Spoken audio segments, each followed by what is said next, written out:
Daniel's laughter filled the room as I announced my intention to file for divorce. I stood motionless, maintaining a steady gaze while he dismissed my declaration. Our discussion had centered around his family's upcoming charity gala, with particular emphasis on my expected appearance and behavior as the wife of a prominent surgeon. Melissa, his office manager, nodded along to every word from behind her tablet. 3 weeks after consulting a lawyer, my phone buzzed repeatedly with Daniel's name on the screen. Upon answering, his voice sounded panicked. "What have you done?"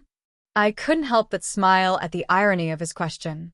I introduced myself calmly as Catherine Williams, a 34-year-old art curator who had put my promising gallery career on hold 7 years ago to support my husband's medical practice and social obligations. I explained how I had organized and hosted countless fundraisers and dinner parties, particularly focused on connecting wealthy donors with medical causes. I managed our social calendar with precision, a role that had grown increasingly demanding despite Daniel's minimal appreciation. Despite the challenges, showing weakness wasn't an option. These social connections had become my entire identity, and preserving my dignity fueled my determination.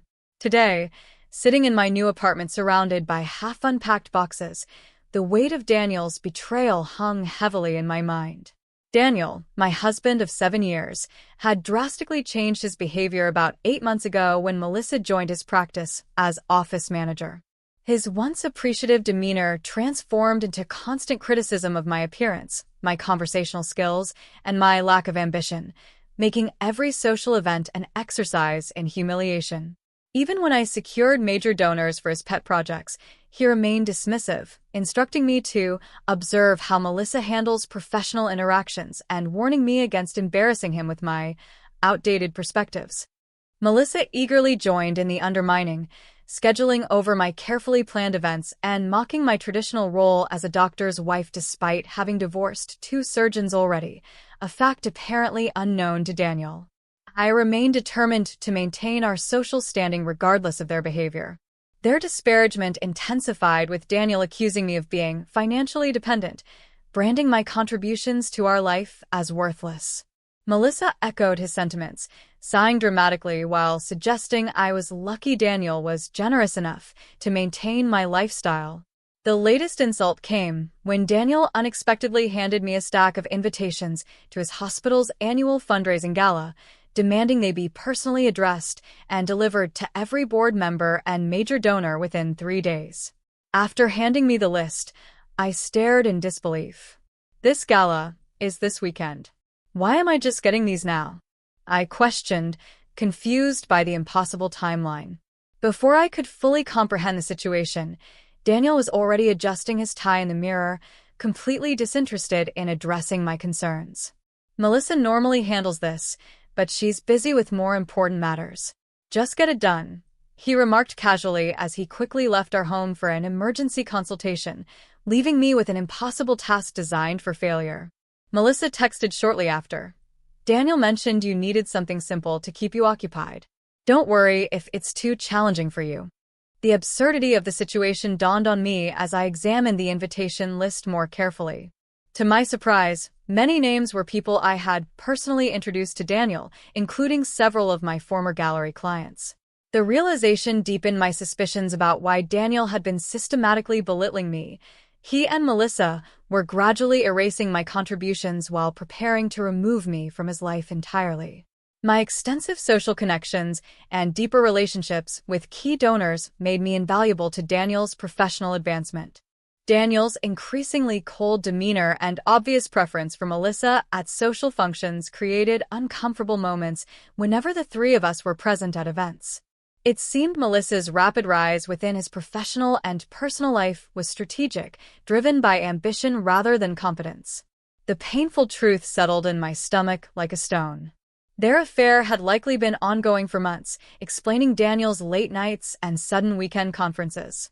Melissa's antagonism wasn't merely professional jealousy. She was methodically replacing me in every aspect of my life. Despite these betrayals, I needed to navigate the impending gala while formulating my exit strategy. It seemed my role as the perfect doctor's wife was far from over, but perhaps the script could be rewritten. Then, unexpectedly, I received a call from Eleanor Blackwell, the elderly widow of a pharmaceutical magnate and the hospital's most generous donor. Our company had recently benefited enormously from her 8-figure donation following my careful cultivation of her trust over numerous lunches and gallery tours. The hospital board had publicly credited Daniel with securing this relationship, though it was entirely my connection. Eleanor requested I join her for tea the following afternoon, an invitation impossible to decline.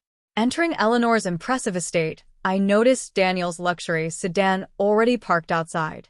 In her formal sitting room, Daniel and Melissa were seated across from Eleanor, all wearing expressions of barely concealed tension. Eleanor wasted no time with pleasantries. "Catherine, darling, Daniel tells me you're stepping back from your charitable work. Is this true?" My mind raced as I processed this unexpected information. Daniel and Melissa had apparently informed Eleanor that I was voluntarily reducing my involvement, citing personal issues, while assuring her that Melissa would seamlessly continue managing donor relations. Eleanor, who had specifically developed her relationship with the hospital through me, seemed concerned about this sudden change. The reality hit me. They were preemptively removing me from relationships I had personally cultivated, likely preparing for the divorce Daniel didn't yet know I was planning.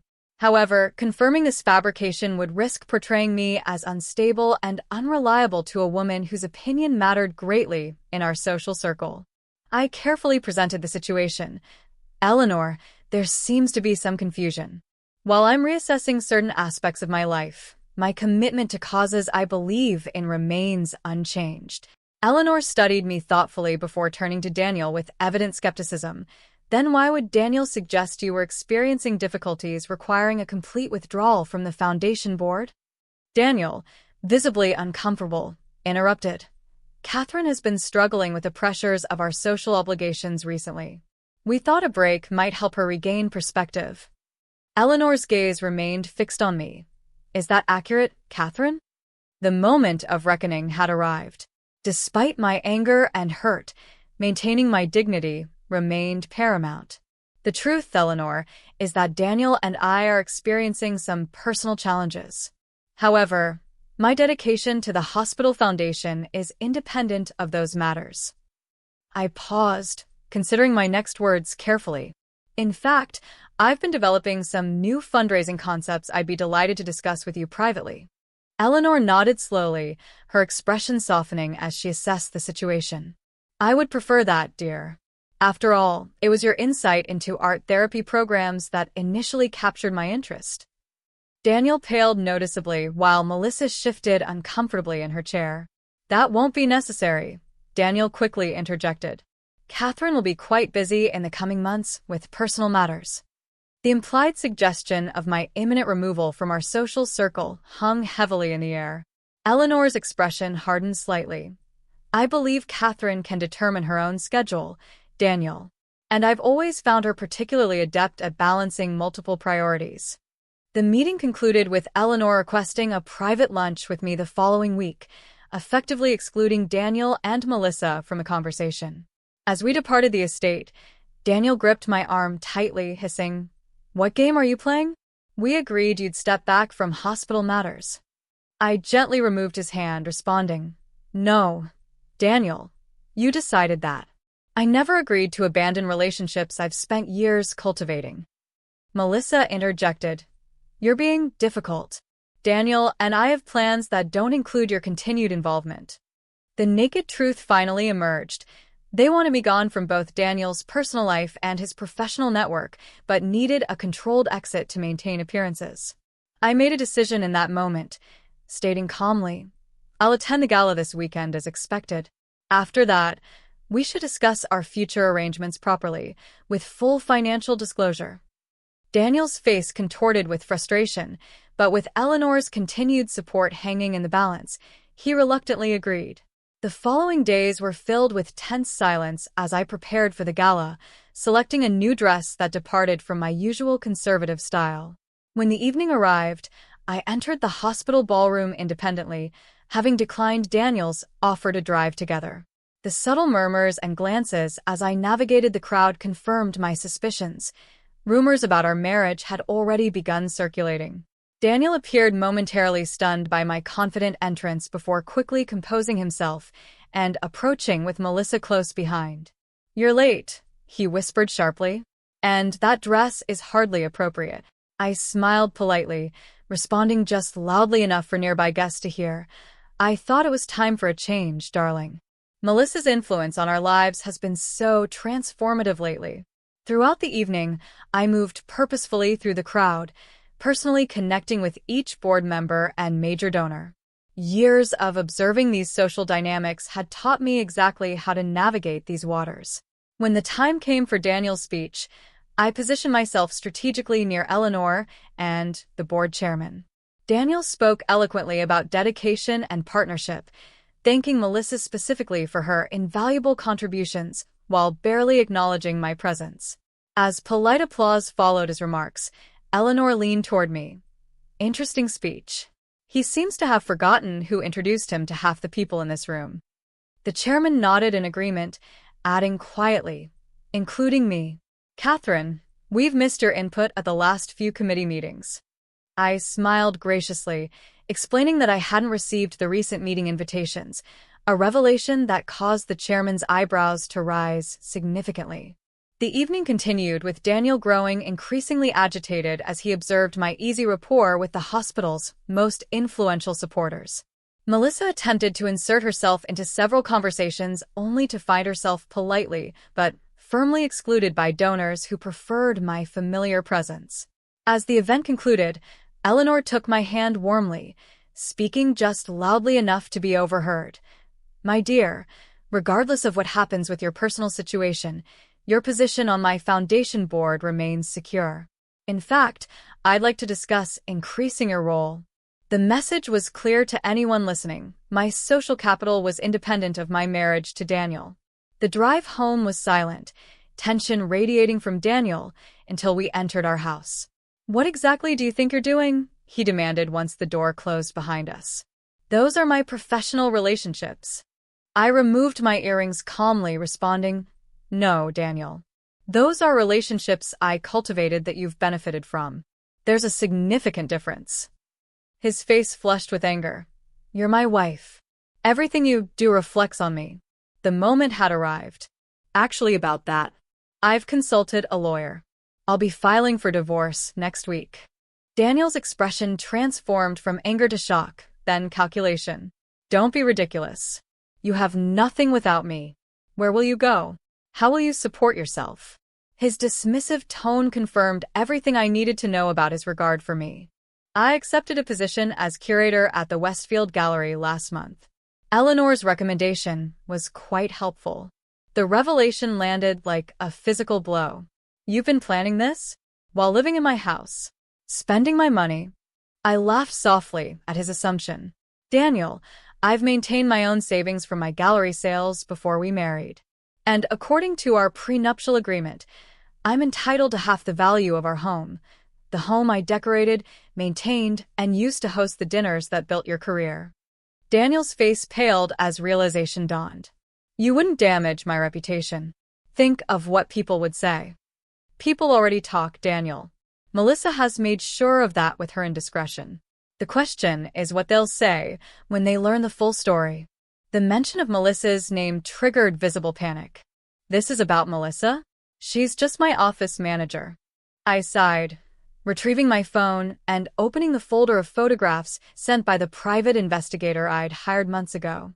Office managers don't typically accompany their employers to weekend getaways in wine country, or share hotel rooms on conference trips.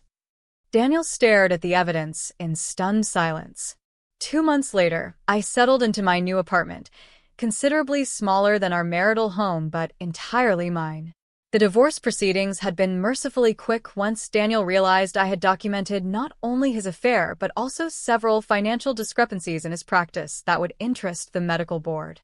Eleanor had been true to her word, installing me as the artistic director of her family foundation with a generous salary and flexible schedule that allowed me to resume my curatorial work. The hospital board, concerned about retaining donor relationships, had quietly removed Daniel from fundraising responsibilities while maintaining his surgical privileges. I learned about the aftermath through mutual acquaintances. Daniel and Melissa's relationship had imploded spectacularly once they realized that much of the social capital they'd taken for granted had actually been mine. Melissa, recognizing the sinking ship, had quickly secured a position at a competing hospital, leaving Daniel professionally isolated. Without my social connections maintaining their goodwill, several board members began closely scrutinizing Daniel's departmental expenses and surgical outcomes. Daniel occasionally called, his tone alternating between conciliatory and accusatory. "You've destroyed everything I built," he claimed during our last conversation. I reminded him gently, "We built it together, Daniel.